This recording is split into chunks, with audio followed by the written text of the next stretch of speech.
É para mim uma imensa alegria estar aqui com vocês nesta manhã, na simples condição de um irmão, pela primeira vez aqui em Fortaleza. Que todos tenhamos realmente momentos muito proveitosos ao longo de todo esse final de semana, para que daqui saiamos mais conscientes com relação ao trabalho, ao serviço que nos cabe enquanto discípulos de Jesus, nesse período de transição, como Simão bem aqui nos lembrou. E é de certo modo sobre isso que vamos conversar nessa primeira parte, nessa primeira palestra aqui pela manhã, a respeito dessa consciência que nos cabe desenvolver quanto às leis divinas, ou, se pensarmos na síntese, a lei divina que nos rege os destinos e as existências.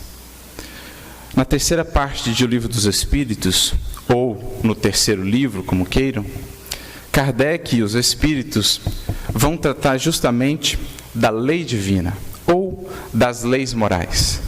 Ali, didaticamente, Kardec vai dividir essa lei divina, ou lei natural, em 10 partes, as chamadas leis morais.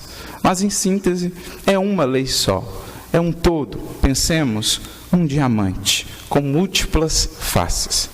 A primeira questão dessa parte, inclusive, a questão 614, vai tratar justamente dessa lei, o que se deve entender por essa lei natural. E os Espíritos, então, trarão uma resposta que nos dá a dimensão da importância do conhecimento, do entendimento dessa lei para as nossas vidas. Dirão que essa lei natural é a lei divina, que diz aos homens o que devem fazer e o que devem deixar de fazer, e que o homem não é infeliz senão quando se afasta dessa lei. Quando em algum momento de sua jornada atua de maneira contrária, se opõe, se antepõe a essa lei, criando infelicidade, criando desequilíbrio para si mesmo, como para os seus irmãos, para os seus semelhantes, para o seu entorno. Por isso, a importância de entendermos essa lei como único guia, de fato, que haverá de nos conduzir à felicidade que tanto ansiamos, à evolução, à luz que é a nossa destinação. Entendendo-a, teremos o norte, teremos a bússola que nos auxiliará a caminhar pelo mundo, vencendo os desafios, encontrando os melhores caminhos, fugindo às ilusões e às tentações que muitas vezes nos levam a imensos desvios, a caminhos, digamos, percorridos em círculos, como está lá muito bem representada naquela grande figura do Êxodo, no Antigo Testamento, em que as criaturas humanas, ali representando a humanidade inteira, fugindo às orientações do alto, ficam a caminhar em círculos pelo deserto por 40 anos.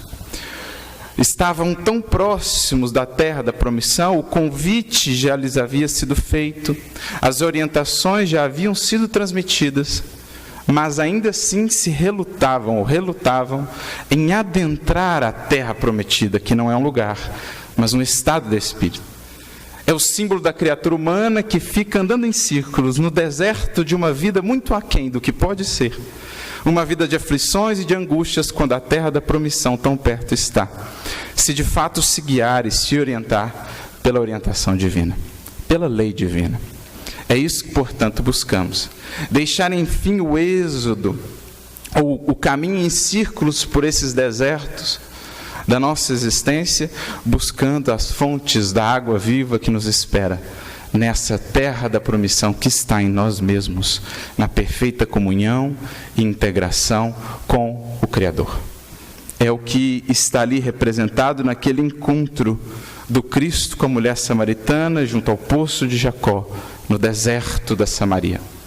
Aquele encontro no poço que prenuncia, que simboliza, na linguagem figurada das Escrituras, um casamento, uma união.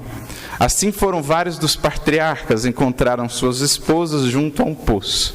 Ali, a samaritana representa a alma humana, caminhando pelos desertos da vida, buscando água que a possa saciar, sem encontrar, no entanto. E o Cristo representa a mensagem, o verbo divino que nos chega, possibilitando-nos essa união definitiva. A alma que se une ao Cristo, quando se processa o casamento, a comunhão, eis então que o deserto se converte em jardim.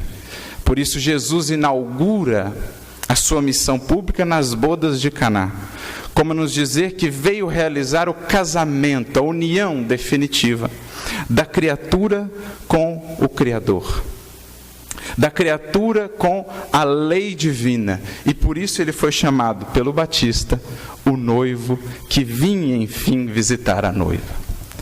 É isso que nós vamos aprender com o Evangelho, explicado agora, ampliado em seus horizontes pelas chaves que a doutrina espírita nos traz. Por isso, seguindo nessa parte terceira de O Livro dos Espíritos, um pouco mais adiante, na questão 619, Kardec vai tratar de um ponto importante. Já que essa lei, a lei de Deus, é assim tão importante para os destinos da criatura, é facultado à criatura conhecer ou acessar essa lei? Por que meios pode ela conhecer essa lei? É o que Kardec pergunta aos espíritos. Facultou Deus aos seus filhos, às criaturas, os meios de conhecerem a sua lei? E a resposta dos espíritos é muito interessante e nos traz aí um norte, nos traz aí um eixo central para nos conduzirmos nessa busca por conhecer a lei divina. Primeiro eles começam dizendo assim: todos podem conhecê-la, mas nem todos a compreendem.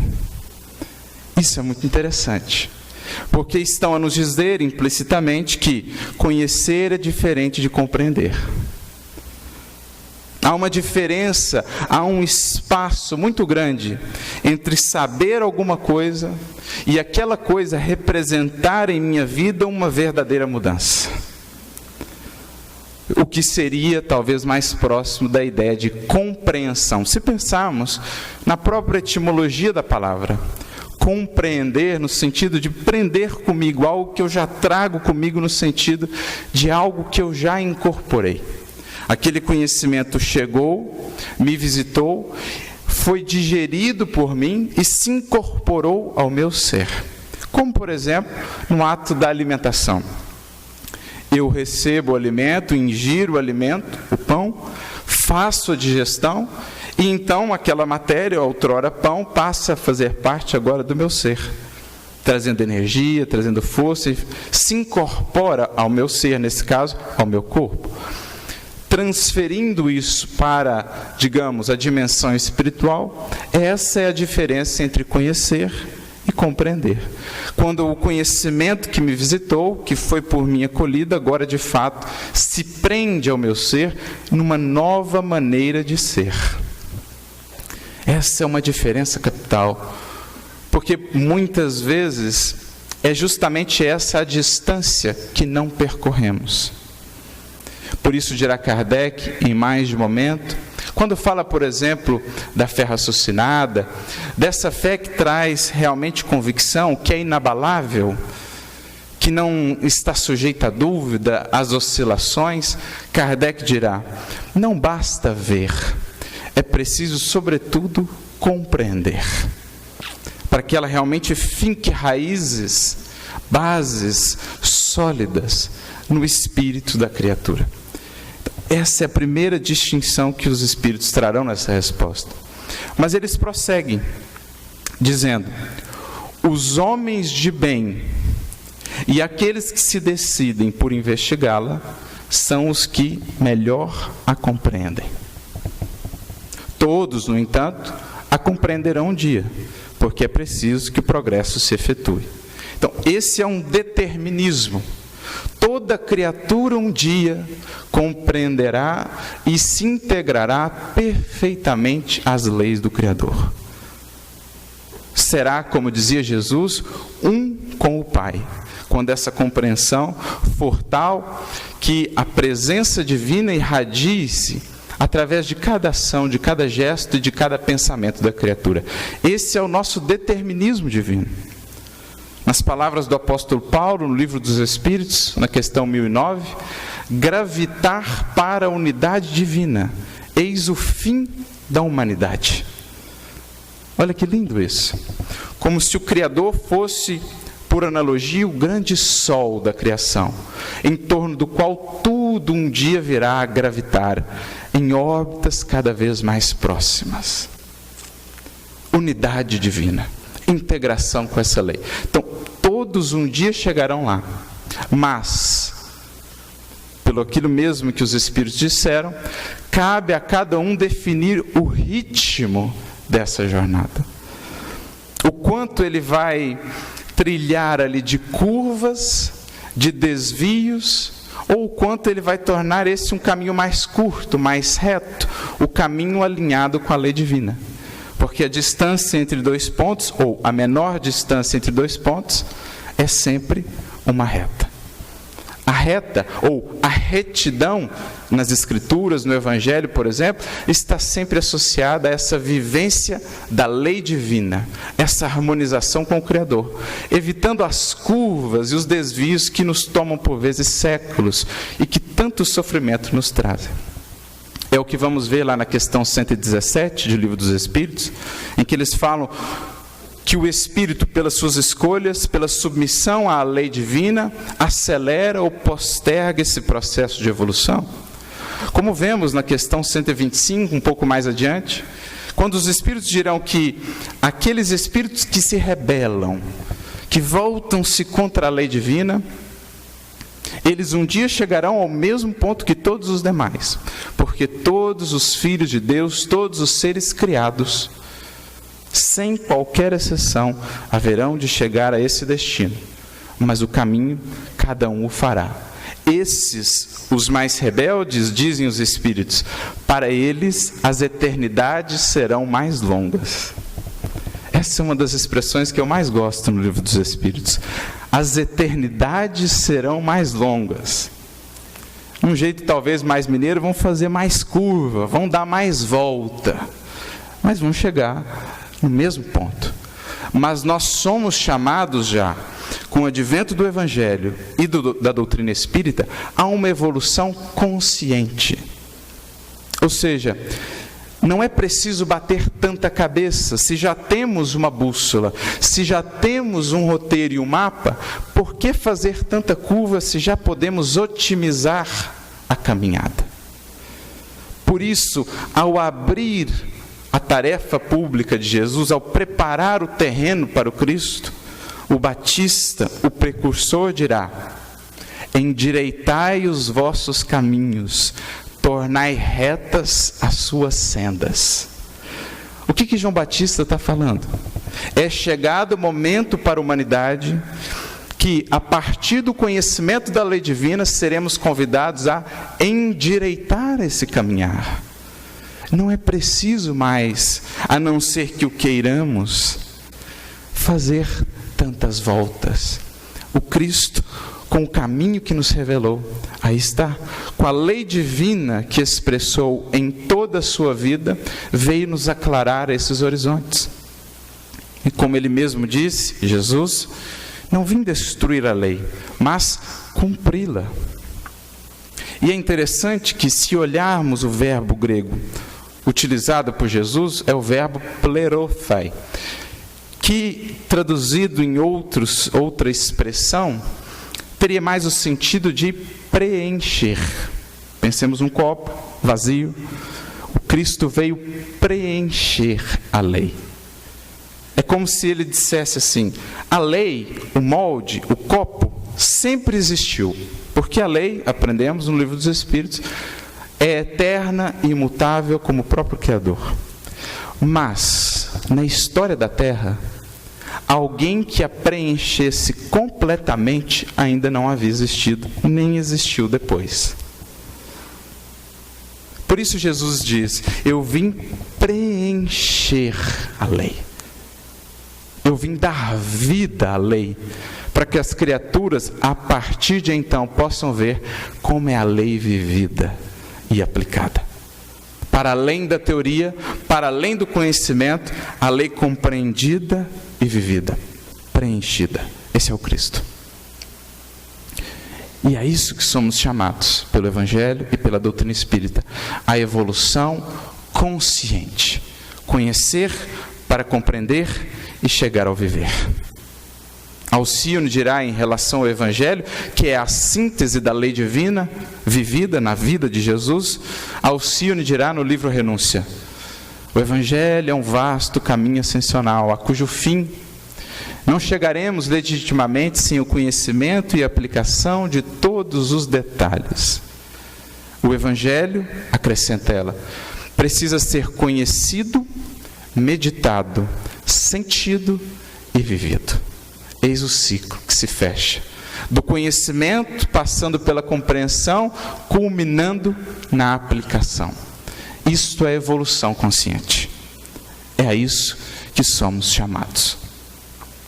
Mas, dizem os Espíritos, lá na questão 619, são dois os caminhos que se abrem, sobretudo, para a compreensão dessa lei, para a consciência dessa lei. Dirão eles, primeiramente, aqueles que fazem o bem e aqueles que se decidem a investigá-la. São os dois caminhos, são os dois elementos, as duas alavancas que propulsionam a criatura nesse mergulho mais profundo nas águas, digamos assim, da lei divina. Para que possa beber dessa fonte, se saciar, se elevar, se purificar.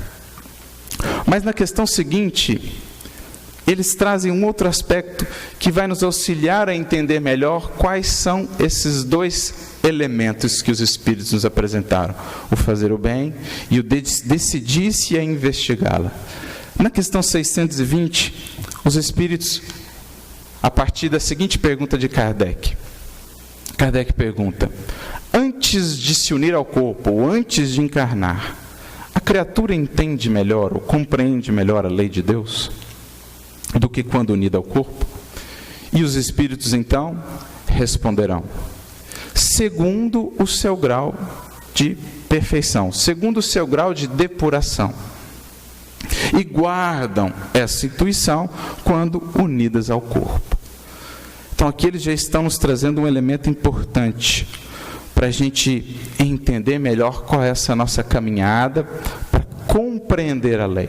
Eles estão dizendo que quanto mais o espírito se depurou, portanto se libertou das amarras, das limitações que a materialidade traz, e por materialidade não entendamos apenas o corpo físico, mas o próprio perispírito, as próprias percepções do espírito ainda não tão desmaterializado.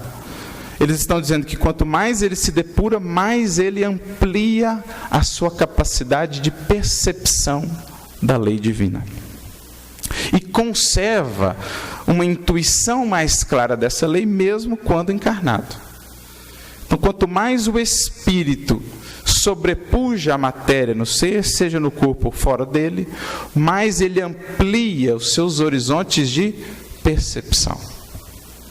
Kardec vai tratar um pouco disso numa questão muito interessante do Livro dos Espíritos, a questão 257, que na verdade é um ensaio que Kardec faz sobre as percepções dos espíritos, em que ele vai analisar como que a desmaterialização do espírito possibilita a ele uma maior percepção do universo que o cerca, uma maior acuidade do raciocínio, do pensamento e tudo mais. É isso que eles estão dizendo na questão 620, mas eles acrescentam na resposta: os maus instintos, porém, quase que frequentemente, ordinariamente, fazem com que o homem esqueça essa lei. Aprendemos com a doutrina espírita, quanto mais materializada ela está, quanto mais animalizada ela está, quanto mais escravizada às paixões. Portanto, quanto mais materializada, mais essas paixões, essas sombras que nascem da matéria, mais elas abafam a intuição, a percepção dessa lei. De modo que já vamos começando a perceber qual é esse convite que o alto nos faz, no sentido de nos depurarmos, de realmente avançarmos no nosso progresso evolutivo para irmos aos poucos melhor compreendendo essa lei.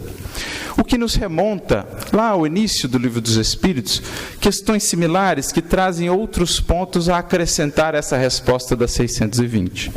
Na questão 11, por exemplo, Kardec dialoga com os Espíritos acerca do conhecimento da divindade, do Criador. Por extensão, poderíamos pensar o conhecimento também das suas leis, da sua criação. Na questão 11, Kardec pergunta aos Espíritos: poderá um dia o homem penetrar no mistério da divindade? E a resposta deles vem muito ao encontro do que está lá nas 620. Eles dizem: sim, quando seu espírito não mais estiver obscurecido pela matéria. Então, de novo, a ideia de que quanto mais materializado está o espírito, portanto, mais próximo do ponto de partida do que do ponto de chegada, se é que podemos definir uma chegada, mas quanto mais materializado e, portanto, apegado às paixões e tudo mais que decorre desse apego à matéria, mais obscurecido está, digamos, o sentido de percepção da criatura em relação ao Criador. É como se véus a impedissem de alcançar essa visão, de melhor compreender o Criador. Como se véus limitassem a sua visão. Mas eles acrescentam na resposta da questão 11: quando pela sua perfeição se aproximar do Criador, então ele o verá e compreenderá. Ele verá e compreenderá. De novo, a ideia de aperfeiçoamento, de purificação espiritual, associada a um melhor entendimento de Deus e, por conseguinte, das suas leis. Como está também na questão 18. Poderá um homem um dia penetrar no mistério das coisas que lhe estão ocultas? Sim, à medida em que se depura, o véu se levanta dos seus olhos, se levanta sobre os seus olhos. Então aqui a gente já tem um panorama mais claro de qual é esse caminho a percorrer para adquirir e desenvolver essa consciência mais clara da lei divina, vivenciá-la e, portanto, realmente progredir. Alcançar estados crescentes de vida abundante e de felicidade, que creio são os anseios de todos nós. É preciso trilhar essa jornada em busca de investigar essa lei e em busca de nos convertermos de fato em homens de bem. Os dois caminhos que a esse objetivo nos conduzirão. Essa jornada que precisamos percorrer para dentro de nós, a fim de identificar essa lei inscrita, esculpida em nossa própria consciência, como vamos aprender com a doutrina dos Espíritos.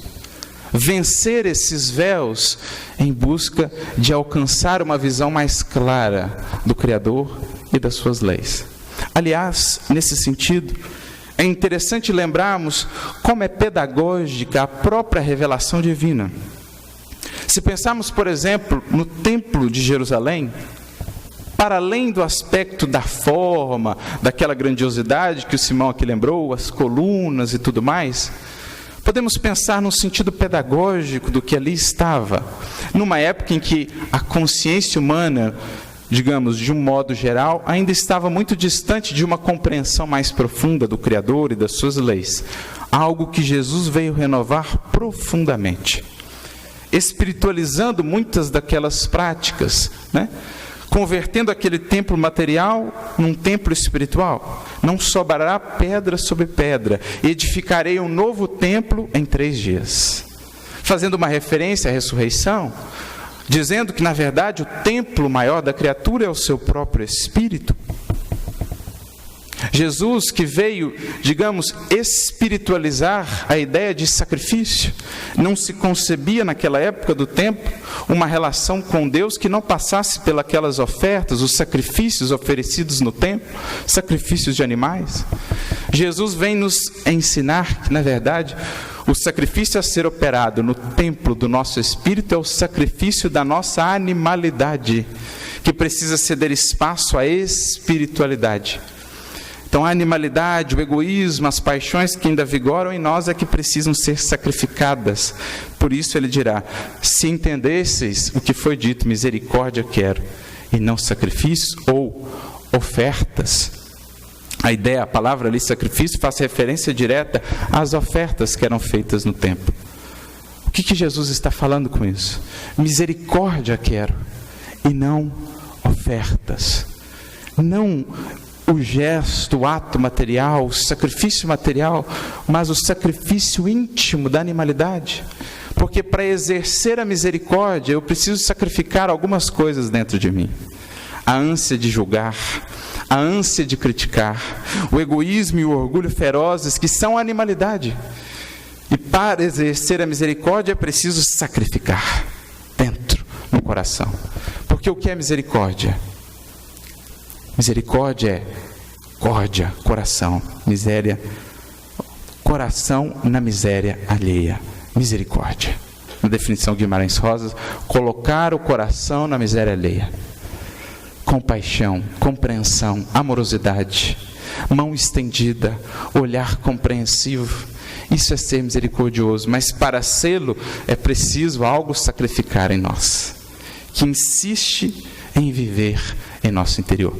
Então veja como que Jesus vai renovando toda aquela ideia do templo. E se pensarmos no próprio templo em si, que era dividido em 3 partes principais, que vão representar aí níveis de aprofundamento na consciência e na interação, na relação com o Criador. Nós temos a parte mais externa do templo, o átrio dos gentios. Nós temos a parte mais, digamos, intermediária do templo, o chamado lugar santo. Para adentrá-lo era preciso vencer um primeiro véu. Ali só adentravam os sacerdotes. E nós tínhamos a parte mais profunda do templo, chamada Santo dos Santos. Ali só penetrava o sumo sacerdote uma vez por ano. Na concepção deles, ali estava a presença divina. Ali estavam também guardadas as tábuas da lei recebidas por Moisés. Então são aspectos. E é interessante pensarmos que o próprio Evangelho de João terá essa diferenciação. O pátio mais externo é aquele que representa todos os tipos de consciência que estão começando a desabrochar na vivência e na compreensão da lei divina. É todo tipo de consciências, aqueles que vinham ali do paganismo, aqueles que estavam começando a ter uma ideia do Deus único, aqueles que estavam começando a elaborar um processo mais profundo de adoração. É o átrio dos gentios, é onde está ali a multidão. Mas no lugar santo, representa-se ali já um aprofundamento maior. Um véu já foi vencido. Ali entravam consciências mais voltadas à interação com Deus. Os sacerdotes, que pelo menos em tese, eram as consciências já mais voltadas para o estudo, para a meditação das leis divinas. Foi vencido um primeiro véu. São consciências que se aprofundaram um pouco mais no entendimento e na comunhão com o Criador.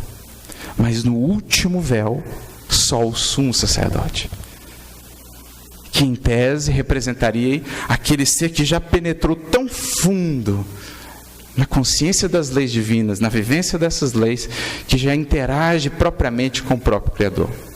Por isso virá o apóstolo Paulo e chamará Jesus de o sumo sacerdote da terra, porque ele é aquele que já conseguiu entrar nesse último véu, é aquele que já chegou numa comunhão mais profunda com o Criador.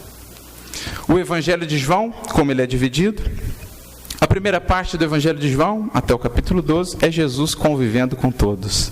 É Jesus no átrio dos gentios, com todo tipo de consciências, ensinando, curando, amparando. Do capítulo 13 em diante, até o capítulo 17, é Jesus com os discípulos na última ceia. É o lugar santo. Ali entraram consciências jamais comprometidas. Ali entraram consciências, os discípulos que já haviam despertado mais profundamente para os seus deveres, para o seu trabalho. Do capítulo 18 em diante, praticamente, é Jesus seguindo sozinho até a cruz. É o Santo dos Santos. É aquele que já venceu todos os véus e que está na própria presença divina. Quando olhamos o tabernáculo, lá descrito no Antigo Testamento por cima, o que os estudiosos fazendo o desenho viram? Qual o formato? O formato de uma criatura humana. Como nos dizer que aquele templo é o símbolo da criatura humana. E que no mais íntimo daquele templo, vencido todos os véus, está lá a lei divina. Por isso as tábuas de Moisés ficavam lá no Santo dos Santos, a lei divina esculpida no mais íntimo da criatura. E é essa jornada que nos cabe trilhar, vencendo véus em busca dessa comunhão no mais íntimo do nosso ser com o próprio Criador. Então vejamos que lindo isso. Aquele próprio templo material, com todas aquelas feições, aqueles paramentos, já era uma feição pedagógica desse processo de aquisição de consciência dessa lei divina e de aprofundamento da relação com o Criador. Quanto mais mergulhamos em nós, mais vencemos os véus e mais estreitamos os laços com Deus, em busca dessa lei que já estava, sempre esteve, esculpida em nossa consciência. Essa é a jornada a trilhar. É isso que Jesus veio nos ensinar a fazer. Por isso que, novamente, simbolicamente, quando Jesus está ali no ápice, na culminância de sua tarefa, no processo da crucificação, dizem os evangelistas que então os véus do templo se rasgaram. Como nos dizer que Ele foi aquele que para nós rasgou esses véus e mostrou aonde precisamos chegar. O que estamos destinados a ser. Os véus com Jesus vão se rasgando um a um, nesse esforço por compreender a lei da qual Ele se fez mensagem viva. Mas, relembrando os Espíritos, são dois os caminhos. Comecemos pelo segundo. Os que se decidem a investigá-la. Porque é preciso da parte da criatura o esforço que recebe de volta o amparo, digamos assim, a abertura de novos horizontes da vida. A vida nos dá aquilo que a ela damos. Com a medida com que medimos, seremos medidos. A lei ou os tesouros do Evangelho, por exemplo, somente se abrem àqueles que dão a esse estudo, a essa busca, o seu suor, o seu tempo, a sua dedicação, a sua disciplina. Não é algo que se consegue ao acaso, não é algo que nos vem gratuitamente. A evolução é processo de esforço da criatura, secundado ou amparado pelo Criador. Assim também no processo de entendimento da lei divina. Se a ela não nos dedicamos, dela nada recebemos. Se a esse que é um dos objetivos mais fundamentais de nossa vida, não dedicamos tempo, cuidado, disciplina, perseverança e constância, nada recebemos. Não alcançaremos um entendimento, uma compreensão mais profunda dessas leis perfeitas, justas, sábias e amorosas, se a ela não nos dedicarmos, se a elas não nos voltarmos. É preciso, portanto, criar esse hábito, criar esse espaço em nossa vida para essa busca. Não alcançaremos uma compreensão mais profunda dessas leis apenas por vislumbrar esporadicamente, parcialmente, as lições, as revelações que nos foram dadas para compreendê-la. Esse é um aspecto importante, né? Me recordo, inclusive, de Emmanuel, no livro Estude Viva, uma parceria dele com André Luiz, logo ao prefácio, em que ele dirá que uma das maiores caridades que fazemos para conosco é justamente aquela de estudar, porque sem estudo não há libertação. Se ansiamos a libertação do nosso ser, é preciso estudar, porque a sabedoria, diz Emmanuel, não se transfere por osmose. Não é por estar ao lado de alguém que, a nosso ver, é uma alma que compreende e vivencia essa lei que simplesmente a entenderemos. É preciso dar do nosso coração e do nosso ser para então receber. É algo que, por exemplo, Paulo vai dizer ao seu filho espiritual na fé, Timóteo. Na segunda carta a Timóteo, capítulo 2, versículo 7, Paulo diz assim para Timóteo: considera as coisas que eu te digo, e então o Senhor lhe dará entendimento em tudo. O que Paulo está dizendo para Timóteo? Timóteo, você recebeu as sementes, você recebeu a revelação, os ensinos, agora considera isso, ou seja, dá isso o seu exame, dá isso o seu tempo, dá isso a sua meditação, dá isso o cuidado, cultiva as sementes, rega como bom agricultor, e então é da lei divina, florescerão, frutificarão. É preciso considerar o que recebemos. Emmanuel comenta essa fala de Paulo no primeiro capítulo do livro Fonte Viva, intitulado Ante a Lição, em que ele vai dizer assim: quem apenas vislumbrasse o céu de relance não enxergaria as estrelas e toda a sua beleza. Como quem não se dedicasse com atenção, quem voltasse à acústica da sua alma para ouvir uma sinfonia, não perceberia todos os seus matizes e nuances mais belas. É preciso atenção, é preciso foco, é preciso essa decisão para que então consigamos ver os matizes, os detalhes, as nuances dessa lei.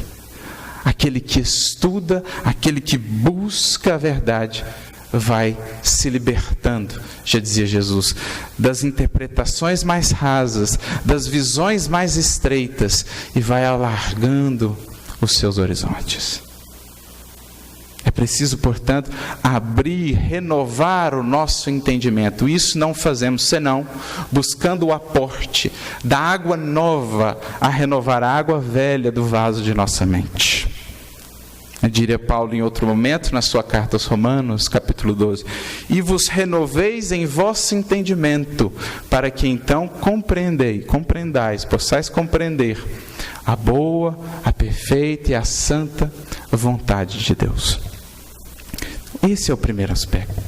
Dedicarmos à lição, caminharmos nesse esforço, na medida em que nos dedicamos a ela, ela se abre a nós. Quem bate, a porta se abre. Quem pede, obtém. Quem busca, acha. Esse é um tripé fundamental em tudo que fazemos na nossa vida. Ora, se assim é, em relação às coisas mais elementares, por exemplo, uma profissão, para que alcancemos habilidade, capacidade naquilo, quanto tempo não precisamos nos dedicar? Que dirá em relação às questões de vida eterna? Quanto tempo isso não demandará de nós? Então esse é o primeiro aspecto. Aos que se decidem investigá-la, a esses, aos poucos, a lição vai se revelando. Na medida em que nos dispomos a caminhar com ela, o entendimento se nos abre. Mas não basta apenas a análise, não basta apenas o raciocínio.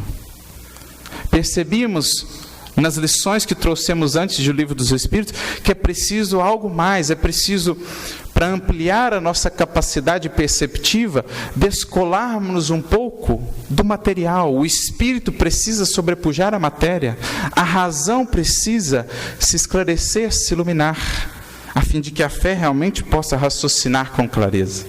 Emmanuel mesmo dirá: muito se fala em fé raciocinada, mas pouco se fala em razão iluminada.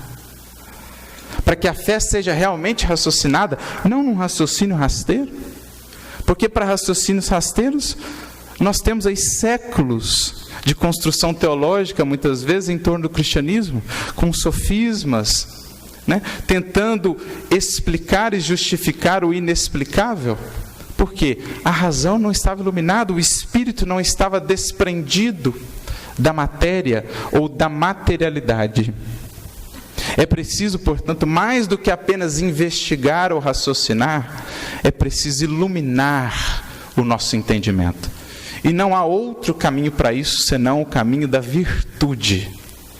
Por isso os Espíritos dizem, os homens de bem e os que se decidem investigá-la. Como nos dizer que mais que o raciocínio, é preciso buscar também a virtude, o bem, a humildade, que nos desprendem, das algemas, dos laços, dos véus da matéria e nos auxiliam a ver as coisas de mais alto, a pensar realmente como espíritos. Porque para ter uma consciência espiritual da lei de Deus, eu preciso pensar como espírito. E para pensar como espírito, eu preciso viver como espírito. Eu preciso me reconhecer um espírito. Eu preciso transcender a matéria para pensar como espírito. Paulo diz lá na sua carta aos Gálatas, capítulo 5, versículo 25.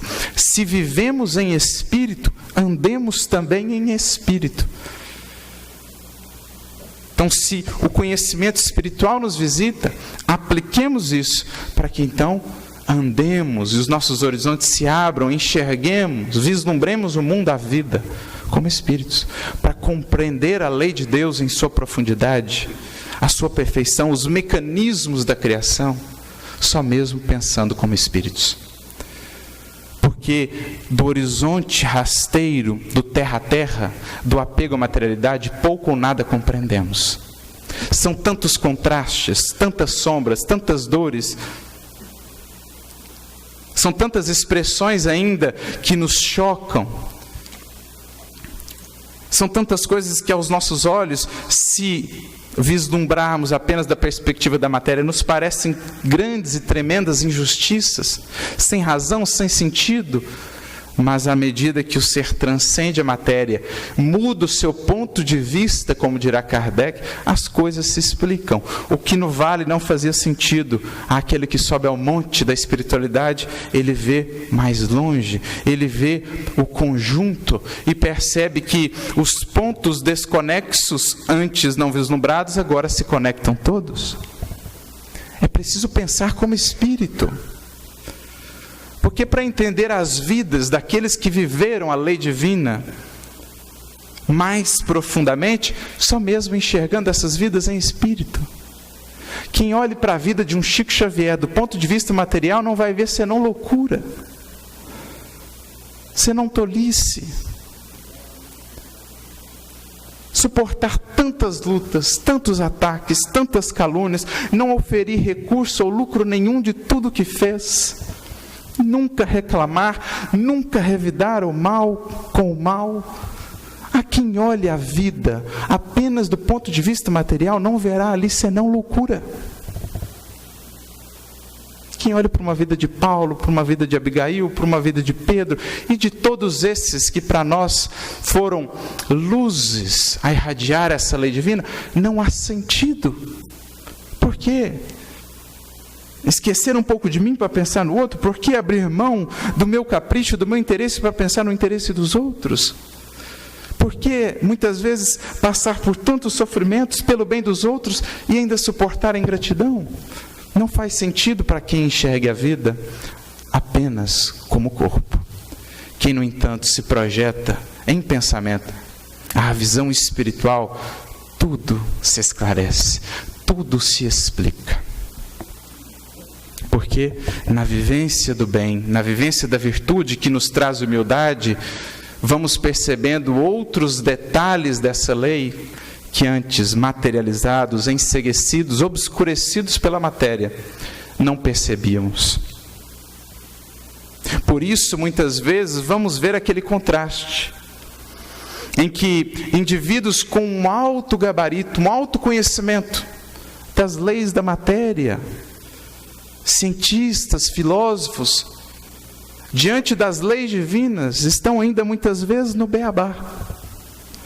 Enquanto que indivíduos simples, sem a cultura terrena, penetram tão profundamente na compreensão dessas leis, que suas palavras, as mais singelas, são revestidas de uma sabedoria que transcende.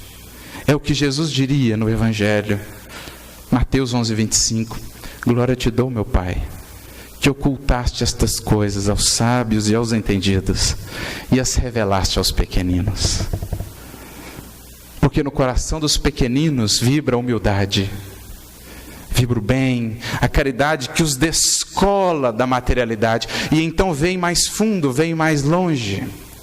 Ao passo que os sábios da terra, aqueles que estão ainda presos ao orgulho, às vaidades, não conseguem ampliar o horizonte de entendimento.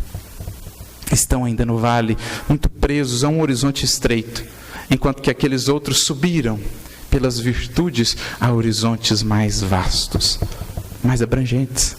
E os véus, então, se lhes abrem. Os horizontes se lhes fazem mais claros, a sua percepção se depurou. E aí você vê um Pedro, um Barnabé, um Ananias, melhor se aprofundarem na compreensão do Evangelho do que os filósofos de Atenas, que endurecidos, empedernidos na sua vaidade intelectual, nada acolheram da mensagem que Paulo lhes levava. Porque é a diferença de percepção. E Kardec vai falar disso. No Evangelho segundo o Espiritismo, quando trata dos bons espíritas, capítulo 17, item 4, quando ele vai falar ali da percepção, do entendimento do Espiritismo, Kardec vai dizer assim: olha, a parte, digamos assim, material da ciência não pede senão olhos que vejam, mas a parte essencial, ela demanda um certo grau de sensibilidade. Aqui poderíamos chamar maturidade do senso moral. Maturidade do senso moral. Que Kardec dirá, não se prende à idade do corpo, nem se prende ao grau de instrução do indivíduo. Porque veremos aqueles jovens, moços mesmo, que melhor compreendem determinadas nuances do Espiritismo do que aqueles outros com uma vasta experiência. E veremos pessoas simples, analfabetas mesmo, que mais profundamente penetram na sua essência do que grandes inteligências, mas presas aos horizontes materiais. Maturidade do senso moral. De onde isso nasce? Senão da virtude, da humildade, do bem vividos. A melhor maneira de depurar o nosso ser e nos desprender dos laços materiais. Por isso, Emmanuel tem uma outra mensagem interessante, que está no livro Vinha de Luz, capítulo 26, em que ele comenta um versículo de Paulo, dessa vez na segunda carta aos Coríntios, capítulo 3, versículo 16, em que Paulo diz assim: mas quando se converterem ao Senhor, então o véu se lhes tirará. Falávamos do véu que bloqueia a visão. E Emmanuel então diz assim, a mensagem se chama véus. Não é fácil rasgar os véus que ensombram a mente humana. Quem apenas analisa pode ser defrontado por dificuldades inúmeras, demorando-se muito tempo nas interpretações alheias. Foi o que aconteceu conosco, de um modo geral, no cristianismo. Construímos um tal castelo de raciocínios e estávamos tão presos àquilo que daquilo não conseguíamos sair, porque só raciocinávamos. Mas não era um raciocínio claro, amparado ou ancorado na sinceridade, na humildade da busca da verdade. Era muitas vezes um raciocínio interessado. Nós queríamos defender aquelas ideias a todo custo, então nunca saímos daquele círculo. Foi assim que fizemos em séculos e séculos de construções teológicas. Quem somente se convence pode tender ao dogmatismo feroz. Muitos daqueles que faziam e perseguiam os outros em nome daquelas ideias estavam convencidos de que faziam certo, de que aquele era o caminho.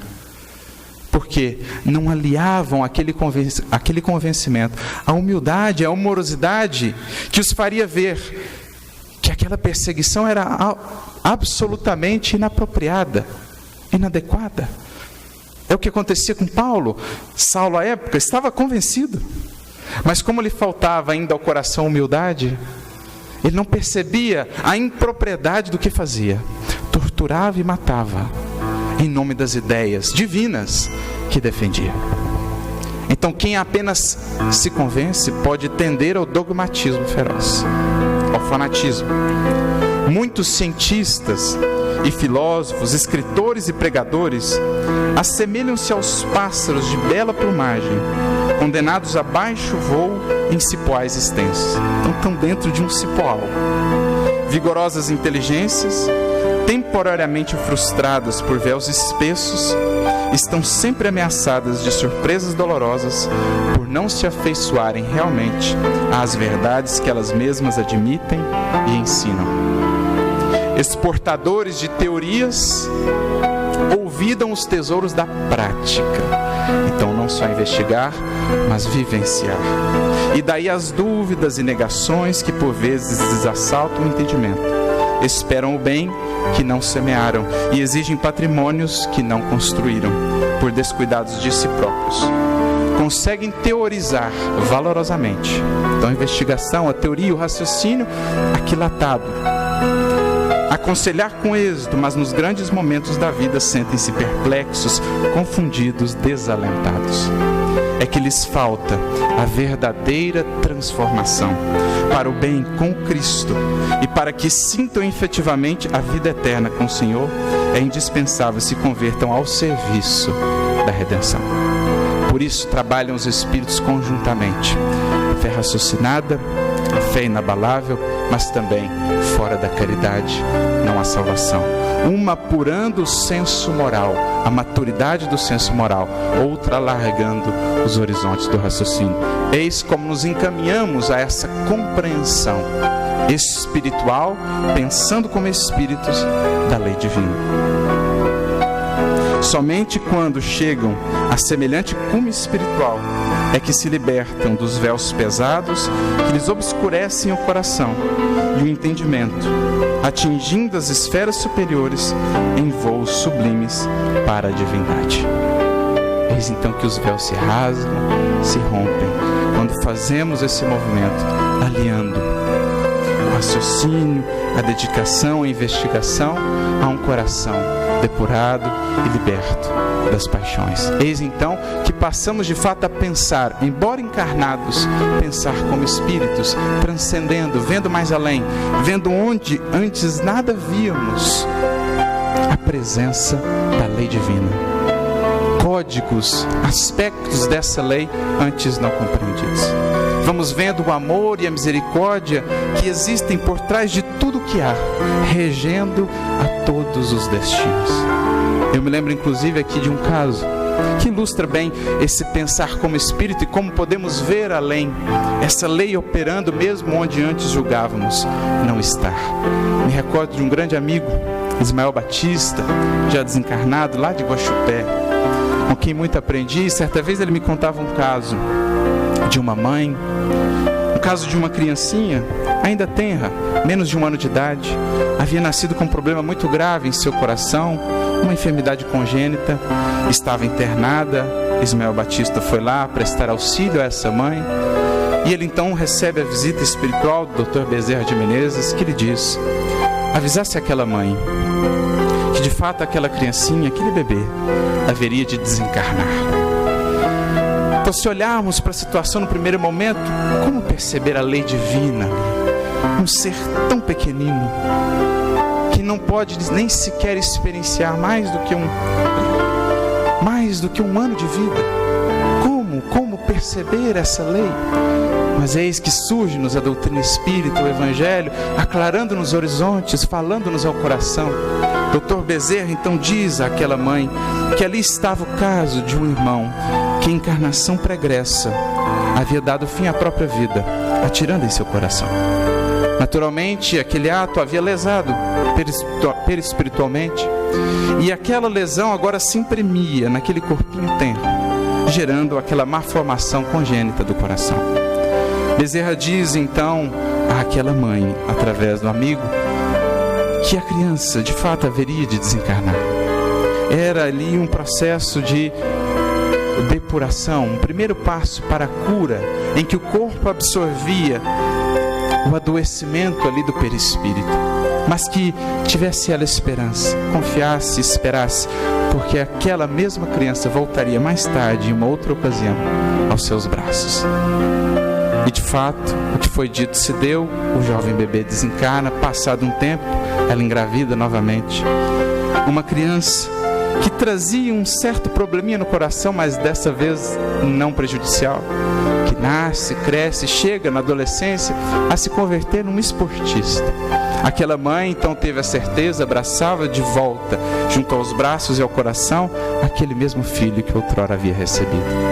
Então, num quadro antes que se nos apresentava absolutamente doloroso, inexplicável, como conceber, se mostra-nos agora como a perfeita expressão da misericórdia e do amor de Deus, que dava àquele filho que outrora tropeçou a oportunidade de ter um novo corpo, para, no primeiro momento, depurar, extrair aquele adoecimento do perispírito, e que dá novamente a ele a oportunidade de voltar naquela mesma família com um novo corpo, a fim de começar o processo de reparação, de regeneração. É a lei de misericórdia, é a lei de amor, amparando os filhos que se transviam, os filhos que em algum momento, como os filhos pródigos, desejam retornar à caminhada, à casa do Pai. Tudo começa a se explicar quando pensamos, quando vivemos, quando compreendemos essa lei com a consciência espiritual. E essa é, sobretudo, a finalidade do Espiritismo, enquanto Consolador prometido. Em resgatando-nos a lição de Jesus, em nos convidando à experiência do bem, do serviço e da caridade, em ampliando pelas explicações que traz o Evangelho do Cristo em seu alcance, em suas consequências, o Espiritismo nos mune desses recursos para alcançarmos essa compreensão, essa consciência espiritual da lei de Deus, convertendo-nos nos caracteres vivos dessa lei a caminharem pelo mundo. Na questão 352 de O Consolador, perguntarão Emmanuel se o Espiritismo poderia ser classificado como o cristianismo redivivo. E Emmanuel então dirá: é ele, o Consolador prometido por Jesus, que por meio das vozes redimidas vem espalhar luzes divinas por toda a terra, restabelecendo a verdade, ou seja, a lei divina, e levantando o véu que havia sido posto sobre os ensinamentos de Jesus na sua feição de cristianismo redivivo. Com que finalidade? Acrescenta ele: a fim de despertar as criaturas humanas para a era grandiosa da compreensão espiritual com Cristo. Eis a era que estamos agora por adentrar. Eis os pórticos, os véus que se nos abrem, felizes os que quiserem entrar nesse novo tempo, nessa nova era da compreensão espiritual com Jesus, em que, com os olhos por Ele esclarecidos, com o coração pulsando e vibrando no amor, teremos agora os sentidos, as percepções ampliadas, e veremos em tudo, em todos, em cada circunstância, a presença divina a nos conduzir e a nos guiar para a divina luz. Que Jesus nos abençoe a todos e que possamos adentrar nesse tempo.